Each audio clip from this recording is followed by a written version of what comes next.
the toilet bowl, the shit is going down. We fighting for the bell, yeah, we aiming for the crown. There's walls in your path, yeah, who's gonna break them down? Let's find out, this the Big Rich Breakdown. Let's find out, this the Big Rich Breakdown.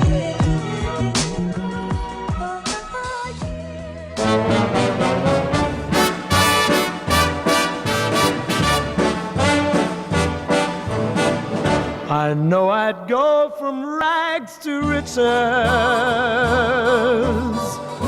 if you would only say you care.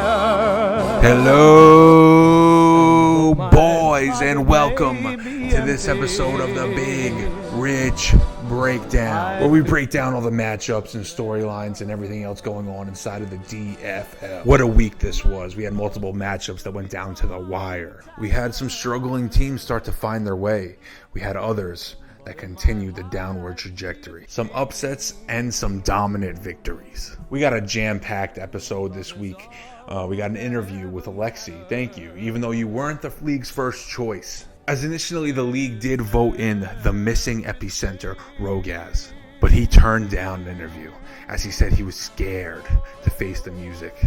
He said he was worried that the questions that might be asked of him might just be too hard to answer.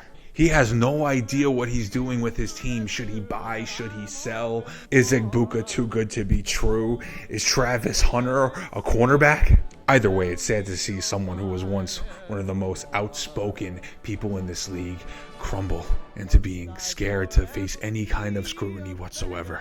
Alexi is not scared to face the music. So he will be joining us today after making some big trades this week.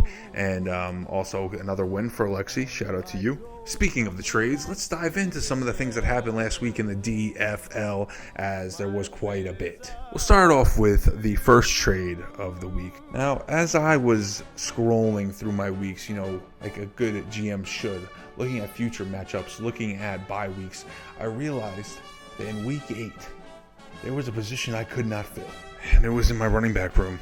Now, my running back room has been a hit or miss part of my team so far this year.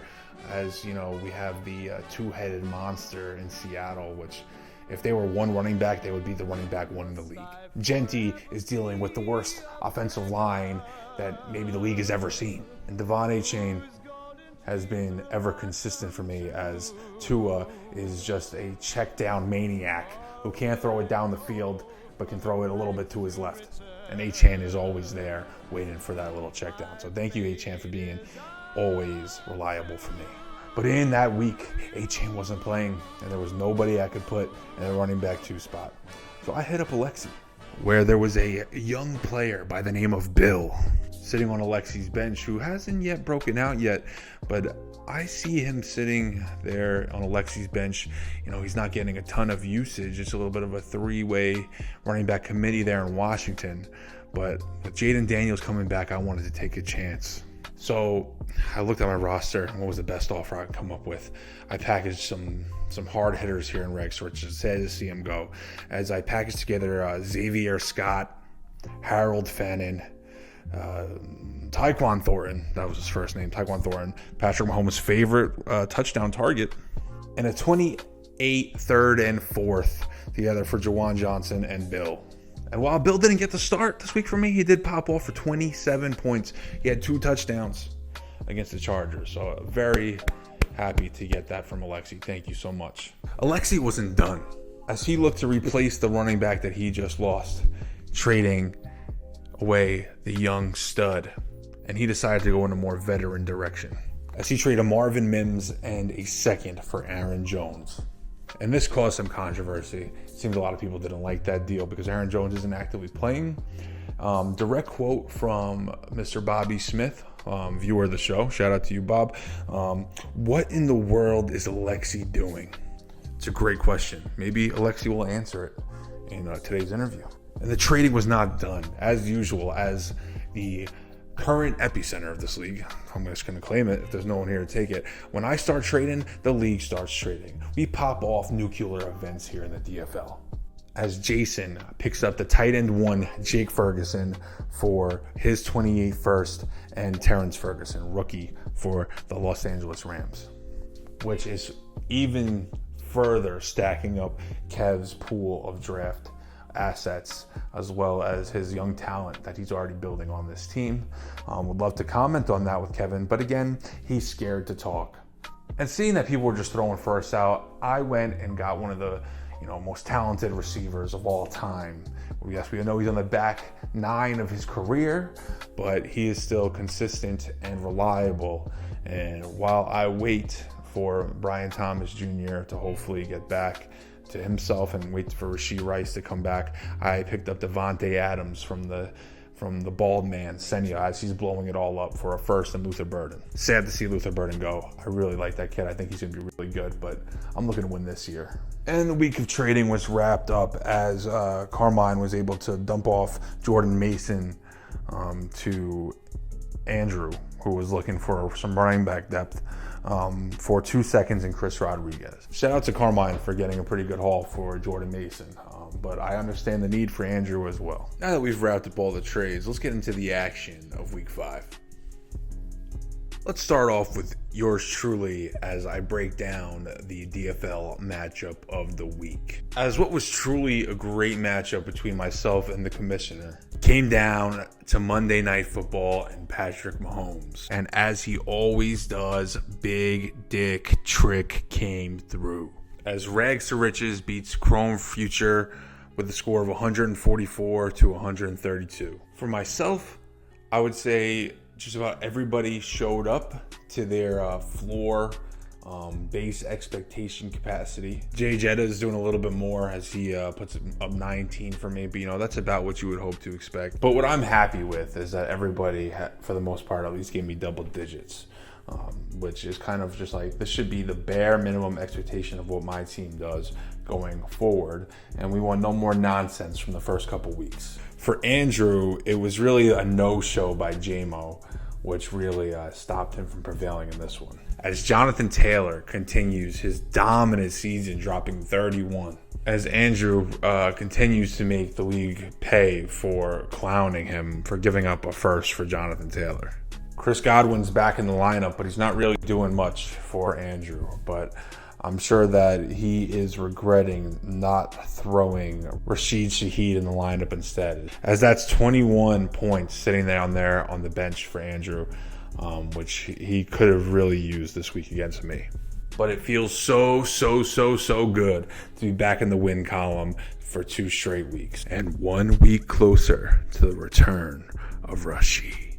And next, we will touch on the stomping of poor Jim, as Jason just continues to show why he is a dominant force in this league. But poor Jim, man. The injury-riddled, bye-week riddled mess of a team that is Jim right now. An absolute hammer of a team on paper coming into the season, which has faced more adversity than some teams ever have in their whole existence in the DFL in just a few short weeks. As Derrick Henry continues to put up stinker after stinker, as the Ravens are looking pathetic. James Cook having his first real rough game of the year. And it's gotten so bad at this point for Jim that he's throwing Marvin Mims out into his starting lineup, who can't even give him 5 points. Depth is really good until your depth becomes your starting lineup. And that's currently the case for Jim. And it's just not going to be enough to get it done against Jason, who continues to roll out there with Puka and Chase, even though Chase's day was saved in garbage time. And fluky performances from CJ Stroud and the New Orleans defense. Jason's team is going to have that kind of happen sometimes. Those fluky performances happen from his non-superstars, and they just add icing onto the cake of what is already a dominant team. So yeah, another win for Jay. You got to start to wonder how many more brutal losses like this can Jim take, especially since he's going up against another hammer of a team in Bob this week. And from there, we will dive into Chicken Parmesan and the Rogaz Renegade, as Javonte Williams continues to show that he is a real force this season. Great performance after great performance. The value of Javonte is skyrocketing, and from personal trade talks, even with Kev myself, I could tell you the price is only going up. JSN and Igbuka ignite and explode in Kev's wide receiver room. Kev's team is looking real fun. Carmine's team put up a fight as Rashad White stepping in for Bucky Irving gave him 23, but an absolute no-show from Woody Marks really cemented this game for Carmine. As additionally, Marion Hampton also went down with injury, which is unfortunate. I'm sure that Carmine doesn't mind, though, as I'm sure this will be kind of the stake in his season as he's really trying to look and become a seller and get his first-round pick to be as valuable as possible. So yeah, needless to say, Kev won this week. It's going to be really interesting to see the direction of where Kev goes from here, as well as Carmine, because they are two teams in very similar situations currently. Two young and exciting teams. I can't wait to see how this story develops. Next up, we got an exciting upset as the Bald Man, after unloading everything off his roster, gets a stellar performance from Rico Dowdle and Kareem Hunt, as well as his kicker, to get an upset victory on Justin. Justin gets the good performances from Jalen Waddle, from Debo, from Kincaid, but Jerry Jeudy really just looking like he's not going to be able to do what he did last year. As well as Justin's patchwork of a running back duo in this game, Isaiah Pacheco and Trevion Henderson, not giving him much of anything. That running back room in New England has the talent of Trevion Henderson. It's really frustrating that he hasn't become the lead back already. But if he does, Justin's team may look even better than it's already looked so far this season. But yeah, big win for Senia. It's his first one of the season, so shout out to you. And next we have one of the more exhilarating matchups of the week, as the 3-1 fight by Grogan took on the dominant team so far this year, the Redeem team. And then this game was only separated by a final score of a point. It all came down to Khalil Shakir on Sunday Night Football. It also came down to the fact that Rob is an absolute dipshit that had Devontae Turpin, who was out in his starting lineup. And I sat there and listened to Bob panic.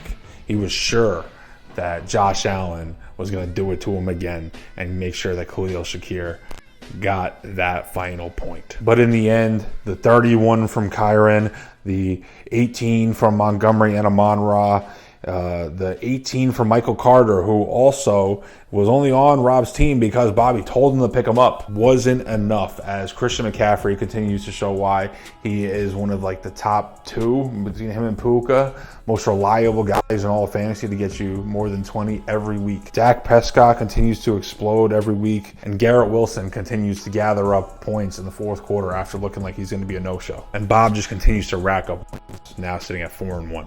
And lastly, we will get up to the last matchup here, which was the Vito taking a hard L, which was a well-fought battle against Alexi. The Vito got a real boost from picking up Kendrick Bourne in the waiver wire. I don't even know if it was in waivers or if you just picked him up because nobody else wanted him. As Kendrick Bourne reconnected with Mac Jones to build up on their former chemistry, dropping 24 points. Big game from Kendrick Bourne. Unfortunately, he had T-Law on his bench, a bullshit rushing touchdown at the end of the game, which probably would have given DeVito the win. But Alexi got solid performances from Daniel Jones, Marvin Harrison, big day for Devonta Smith, as well as his new acquisition, Harold Fanning, getting a touchdown, which had Alexi sitting in a solid position to get the win this week. So shout out to you, Alexi.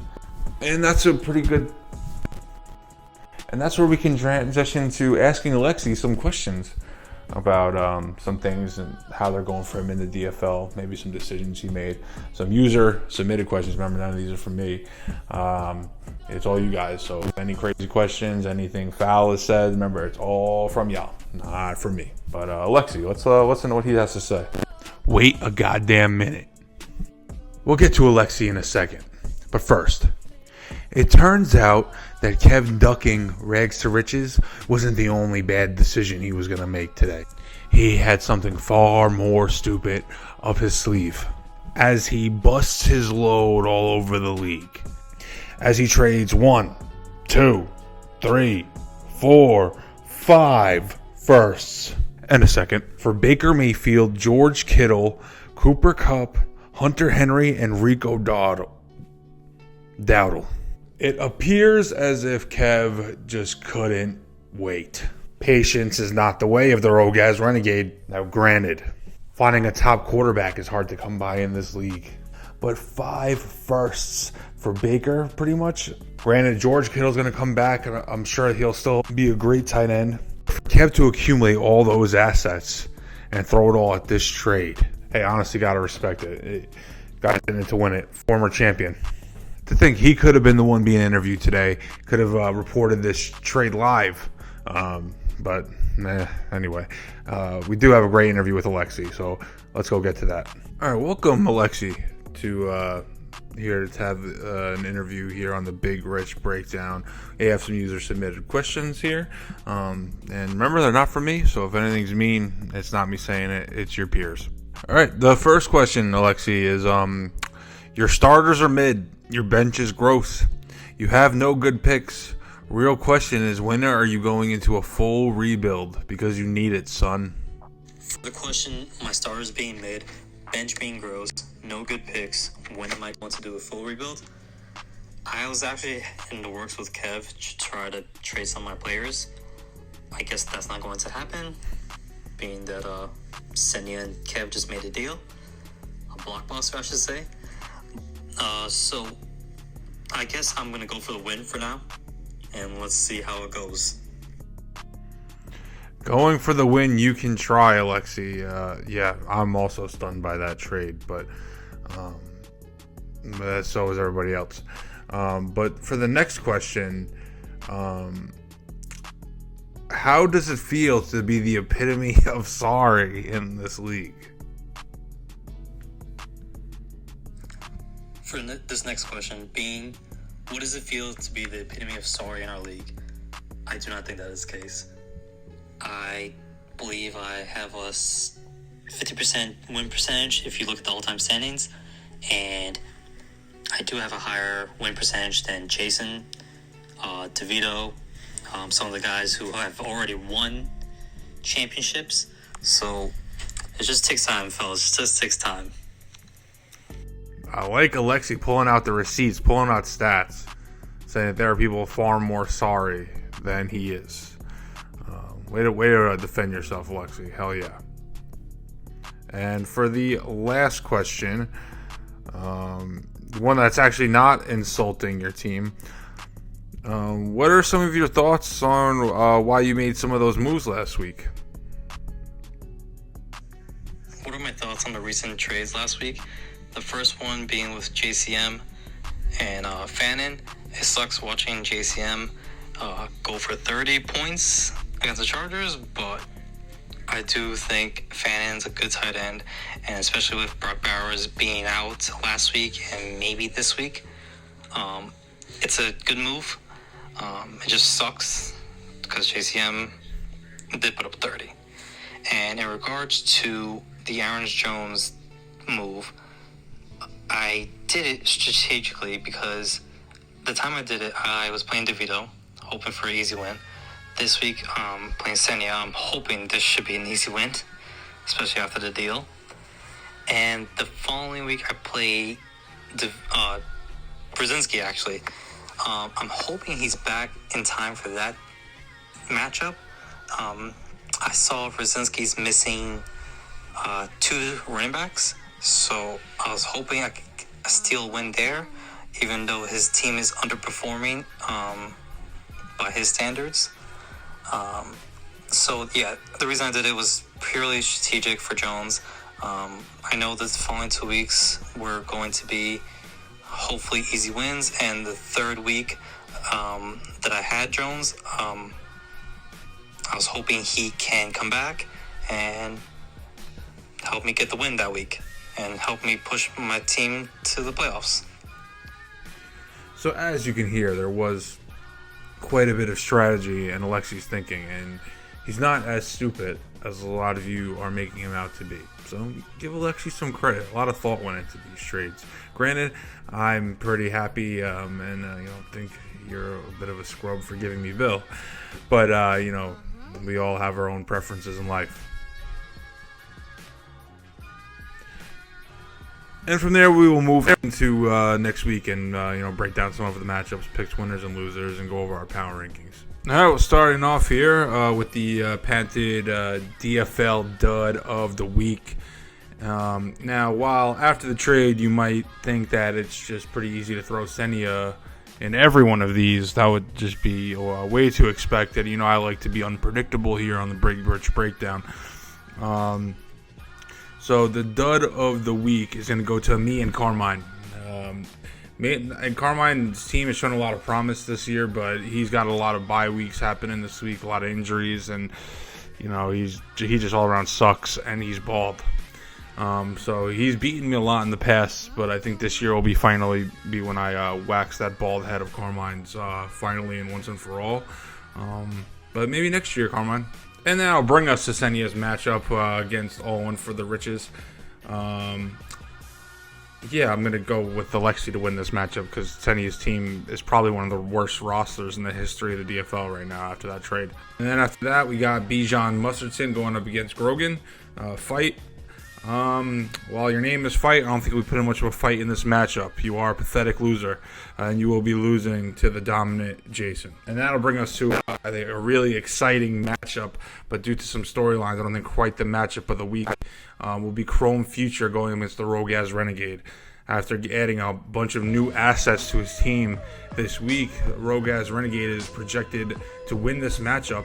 And Andy, our commissioner, was going to really want to get back into the win column. But I think there's going to be some positive momentum flowing behind the Renegade after this trade. So I'm going to pick the Rogaz Renegade to get a win here.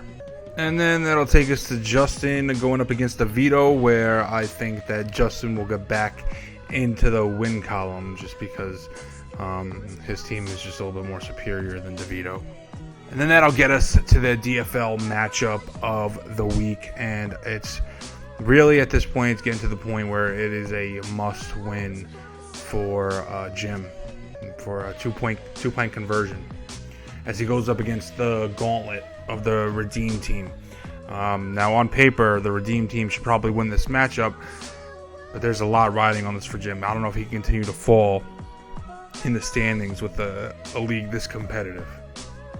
Jim still has a super competitive lineup on paper. Let's see if we can pull it out this one time when he needs it most. But that being said, I am going to go with Bob to win this matchup. And with that, we will quickly run through the updated power rankings. Even though he got a win last week with him bottoming out his roster even further, we're going to still keep Senia right there at the bottom at 12, followed up by DeVito at 11. At 10, moving back down is Carmine, Chicken Parmesan, with him making that Jordan Mason trade. Additionally, just some injuries. I think that this is where he belongs, especially after getting crushed by me this week. Moving up slightly above him is where we are going to place Gunnar Grogan. He is going to be at 9. Even though he won 3 in a row to start the year, he is 3-0. I think he's going to lose 3 in a row. So that will bring him crumbling back down to earth. I just don't think he has a roster that can compete with a lot of these teams he's playing against. Even if the Lions go crazy 1 week, there's still the rest of his lineup just holds him back. And that'll bring us to 8, who, unfortunately for Jim, it's him. The trajectory of his team has just brought him down to this place. With all the injuries and just people not playing up to how we thought they would. A lot of things going on for Jim, but he still can turn it around. I still believe in you, Jim. I think you're one of the best GMs in this league. So if anyone can start to climb their way back up, it's you. But I also would understand if you make the decision to tuck your tail and run for this season. And then above Jim, we will have the Rogaz Renegade sitting at 2-3, but made a move to be a little more competitive this year, and already being one of the higher point totals in the league. So look for Kev to keep on climbing. And then at 6, we will have All In for the Riches. He's continuing to get up wins. Not that they're the most impressive wins in the world, but he's still continuing to rack them up, and he's got a couple easy matchups. So I expect him to continue to stay in the playoff fight, maybe for the whole year. And then that'll bring us to 5, which we have Chrome Future after losing to me this week. I still think that he and I are super close, super respectable lineup, and he can continue to add as well. But he's going to be sitting at 5, which will put me at 4. again, I think that I can continue to climb. After this week, I'm hoping for a performance that's good enough to get me up to 3. Which, speaking of 3, we have Justin there. We're not going to bring him down from that spot because of one rough week. That being said, his running back room isn't the hottest right now. Chuba Hubbard having some issues with injury. And, Pacheco stinks. And Jalen Warren, maybe he'll get back this week, but if not, maybe Kenneth Gainwell will get another huge boom. We'll see. But yeah, he's going to sit at 3. I'm hoping I can take that spot next week, though. And then number 2 and number 1, the ever debated. I'm going to keep Jason at 2 and put Bob at 1, simply as from a standpoint of Bob has the ability to improve more and already has more depth. He is more prepared to weather the storm, I think, than Jason's can. But Jason's roster is dominant, but he's already suffered a couple injuries so far to start the year, and he's gonna have to keep that starting lineup intact and keep those main pieces intact if he's gonna want to continue to win. But we're gonna have Jason at 2 and Bob at number 1. All right, that'll wrap us up here for week 5. Thank you for watching the Big Rich Breakdown. Please comment on the video. Fucking comment. There was no comments on the fucking last video. So, please fucking comment. Sorry. But yeah, you know the deal. I don't really know how to do outros, so